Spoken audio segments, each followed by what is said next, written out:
24 से 28 अगस्त का यह हफ्ता भारतीय शेयर बाजार के लिए काफ़ी अहम रहने वाला है, क्योंकि एक तरफ अमेरिका ईरान तनाव, महंगा क्रूड, बढ़ती यूएस बॉन्ड यील्ड्स और रुपए की चाल बाजार पर दबाव बना सकती है, तो दूसरी तरफ एफपीआई बाइंग्स, एनवीडिया के नतीजे, आईपीओस और कई बड़े कॉरपोरेट एक्शन बाजार को नई दिशा दे सकते हैं। पिछले हफ्ते की अगर बात करें तो पिछले हफ्ते निफ्टी करीब 0.5% गिरकर 24,252 पर बंद हुआ था और सेंसेक्स भी करीब 0.6% कमजोर रहा। अब इस हफ्ते निफ्टी के लिए 24,200 के आसपास का लेवल काफ़ी इंपॉर्टेंट है, जबकि 24,400 के पास शुरुआती रेजिस्टेंस देखने को मिल सकता है। तो सवाल ये है कि इस हफ्ते बाजार में क्या होने वाला है, कौन से 10 बड़े ट्रिगर्स हैं जिन पर इन्वेस्टर्स और ट्रेडर्स को नज़र रखनी चाहिए, और सबसे ज़रूरी इस पूरे माहौल में स्ट्रेटजी क्या होनी चाहिए। तो चलिए एक एक करके सभी सवालों के जवाब को समझते हैं। सबसे पहला और सबसे बड़ा ट्रिगर है अमेरिका ईरान तनाव। हफ्ते की शुरुआत ही जियोपॉलिटिकल टेंशन के बीच हो रही है। अमेरिका की तरफ से ईरान पर एक और नई और कड़ी प्रतिबंध की घोषणा के संकेत हैं। अगर इन प्रतिबंध का असर ईरान के ऑयल बायर्स, शिपिंग कंपनीज या लॉजिस्टिक नेटवर्क पर पड़ता है तो ग्लोबल ऑयल सप्लाई को लेकर चिंता बढ़ सकती है और इसका सीधा असर क्रूड ऑयल पर पड़ेगा। अगर टेंशन और बढ़ता है तो मार्केट में रिस्क ऑफ सेंटीमेंट आ सकता है। डिफेंस, ऑयल एंड गैस और कुछ कमोडिटी स्टॉक में मजबूती दिख सकती है, लेकिन दूसरी तरफ एविएशन, ऑटो, पेंट्स, केमिकल और टायर कंपनीज के लिए महंगा क्रूड परेशानी बढ़ा सकता है। इसलिए सिर्फ किसी जियोपॉलिटिकल हेडलाइन को देखकर तुरंत ट्रेड लेने की बजाय स्ट्रेटजी पे ध्यान देना ज्यादा जरूरी है। दूसरा बड़ा ट्रिगर है जैक्सन होल सिंपोसियम। 27 से 29 अगस्त के बीच होने वाले इस इवेंट पर पूरी दुनिया की नज़र रहेगी। मार्केट ये समझने की कोशिश करेगा कि अमेरिका में इंटरेस्ट रेट्स को लेकर फेड का अगला कदम क्या हो सकता है। अगर फेड का टोन इन्फ्लेशन को लेकर ज़्यादा हॉकिश रहता है और रेट कट की उम्मीदें कम होती है तो डॉलर और बॉन्ड यील्ड्स मजबूत हो सकती है। वहीं अगर ग्रोथ को लेकर चिंता दिखाई देती है या फ्यूचर रेट कट्स के संकेत मिलते हैं तो इमर्जिंग मार्केट जैसे इंडिया को राहत मिल सकती है। यानी जैक्सन होल से पहले और उसके दौरान वोलेटिलिटी बढ़ सकती है। इसलिए इस हफ्ते बड़े ब्रेकआउट का पीछा करने की बजाय स्ट्रेटजिक बाइंग पर ज्यादा फोकस रखना चाहिए। तीसरा बड़ा ट्रिगर है यूएस बॉन्ड यील्ड्स। पिछले हफ्ते यूएस 30 ईयर्स ट्रेजरी यील्ड्स करीब 5.3% तक पहुंच गई, जो 2007 के बाद का सबसे ऊंचा लेवल बताया गया। अब इसका असर इंडिया पर कैसे पड़ता है? जब अमेरिकी बॉन्ड्स ज्यादा अट्रैक्टिव रिटर्न देने लगते हैं तो ग्लोबल इन्वेस्टर्स के लिए इक्विटीज की तुलना में फिक्स्ड इनकम एसेट ज़्यादा आकर्षक हो सकते हैं। इससे इमर्जिंग मार्केट में पैसा निकलने का रिस्क बढ़ता है। हाई वैल्यूएशन वाले ग्रोथ स्टॉक्स, आईटी और टेक्नोलॉजी स्टॉक्स में वोलेटिलिटी बढ़ सकती है। चौथा ट्रिगर क्रूड ऑयल, और शायद इस हफ्ते इंडियन मार्केट के लिए ये सबसे बड़ा मैक्रो ट्रिगर हो सकता है। ब्रेंट क्रूड करीब $94 प्रति बैरल के आसपास पहुंच चुका है और पिछले हफ्ते इसमें करीब 6% की तेजी आई। अगर स्ट्रेट ऑफ हॉर्मुज से जुड़े शिपिंग रिस्क बढ़ते हैं या ईरान पर नए प्रतिबंध आते हैं तो क्रूड $95 के ऊपर भी टिक सकता है। भारत के लिए महंगा क्रूड कई मोर्चों पर प्रॉब्लम पैदा कर सकता है। करंट अकाउंट पर प्रेशर बढ़ सकता है और रुपया कमजोर हो सकता है। इन्फ्लेशन बढ़ सकती है और ऑयल सेंसिटिव सेक्टर की लागत बढ़ सकती है। एविएशन, पेंट्स, टायर, केमिकल्स और पेट्रोकेमिकल्स कंपनीज पर इसका साफ असर पड़ सकता है। वहीं अपस्ट्रीम ऑयल प्रोड्यूसर और कुछ एनर्जी कंपनीज को फायदा भी मिल सकता है। इसलिए जब तक क्रूड $90 to $95 के जोन में है, ऑयल सेंसिटिव सेक्टर में एग्रेसिव एक्सपोजर लेने से बचना बेहतर होगा। अब पांचवा ट्रिगर है एफपीआई फ्लो। यहाँ मार्केट को एक पॉजिटिव सिग्नल भी मिल रहा है। अगस्त में अब तक फॉरेन इन्वेस्टर इंस्टीट्यूशनल ने इंडियन इक्विटीज में करीब 23,544 करोड़ का इन्वेस्टमेंट किया है। जुलाई में भी एफपीआईज ने करीब 20,200 करोड़ रुपए लगाए थे। यानी 4 महीने की हेवी सेलिंग के बाद फॉरेन फ्लो में सुधार दिख रहा है। इसके पीछे अर्निंग में इंप्रूवमेंट, रुपए में स्टेबिलिटी और इंडियन मार्केट में ग्रोथ अपॉर्चुनिटी जैसे फैक्टर हैं। लेकिन यहाँ एक कैच है, एफपीआईज बाइंग हर जगह नहीं हो रही और कई जगह मिड कैप स्टॉक्स में ज़्यादा इंटरेस्ट दिखाई दे रहा।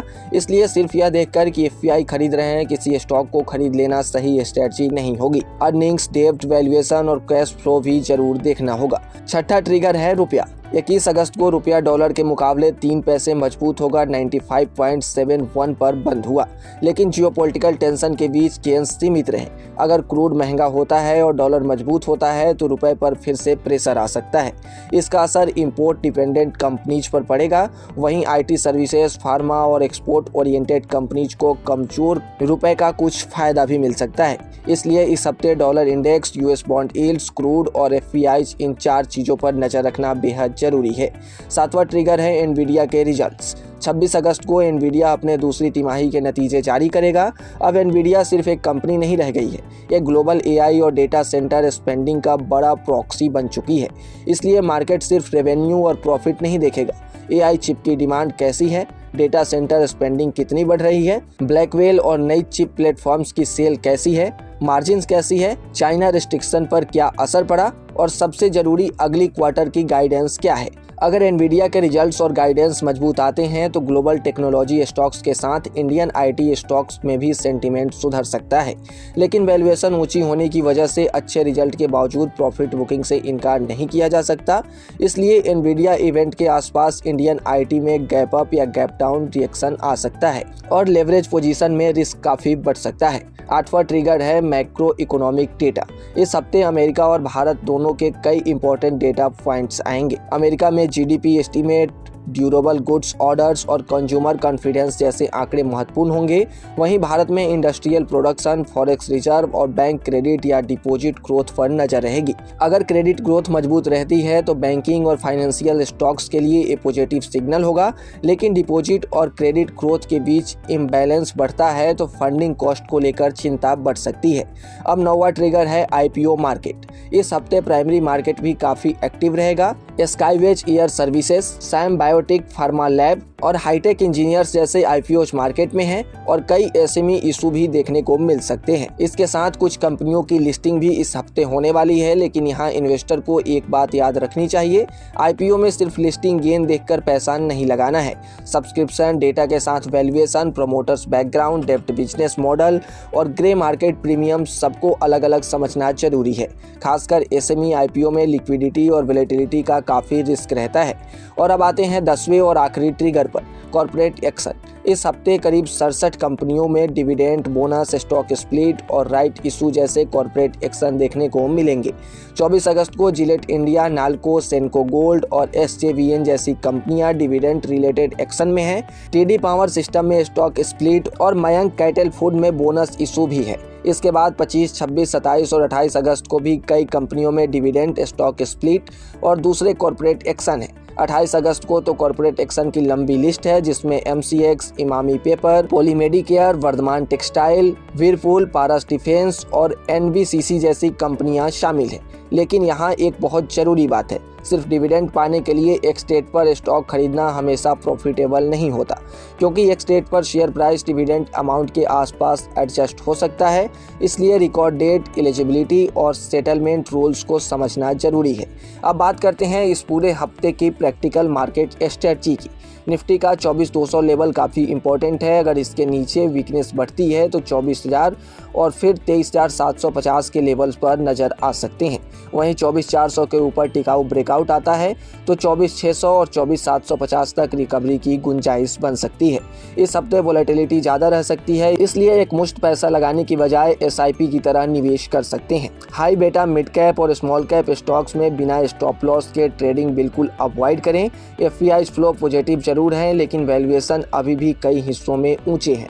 क्रूड और जियोपॉलिटिकल रिस्क को देखते हुए कुछ एनर्जी, डिफेंस और सिलेक्टेड मेटल स्टॉक में रिलेटिव स्ट्रेंथ रह सकती है। वहीं एविएशन, पेंट्स, टायर्स और कुछ केमिकल स्टॉक्स पर प्रेशर देखने को मिल सकता है। एनवीडिया और जैक्सन होल की वजह से आईटी स्टॉक्स में इवेंट बेस्ड वोलेटिलिटी आ सकती है। Long term investor quality companies को करेक्शन में धीरे धीरे एक्यूमुलेट कर सकते हैं, लेकिन शॉर्ट टर्म ट्रेडर को ओवरनाइट रिस्क सीमित रखना चाहिए। तो कुल मिलाकर इस हफ्ते इंडियन मार्केट की डायरेक्शन सिर्फ डोमेस्टिक फैक्टर से तय नहीं होगी, एक तरफ FBI इनफ्लो, अर्निंग्स इंप्रूवमेंट और IPO एक्टिविटी जैसे पॉजिटिव ट्रिगर्स हैं, तो दूसरी तरफ महंगा क्रूड, अमेरिका ईरान टेंशन, ऊंची बॉन्ड्स यील्ड्स, कमजोर रुपया और फेड पॉलिसी अनसर्टेनिटी जैसे रिस्क सामने आ सकते हैं। इसलिए इस हफ्ते की सबसे प्रैक्टिकल स्ट्रेटजी है कम लेवरेज। स्ट्रेटजी के मुताबिक बाइंग, क्वालिटी स्टॉक्स पर फोकस और स्ट्रिक्ट स्टॉप लॉस। और डिविडेंड, बोनस या स्टॉक स्प्लिट के नाम पर किसी भी स्टॉक में ब्लाइंडिंग बाई बिल्कुल ना करें, क्योंकि कॉर्पोरेट एक्शन तभी मीनिंगफुल है जब कंपनी की फंडामेंटल्स मजबूत और वैल्यूएशन अच्छी हो।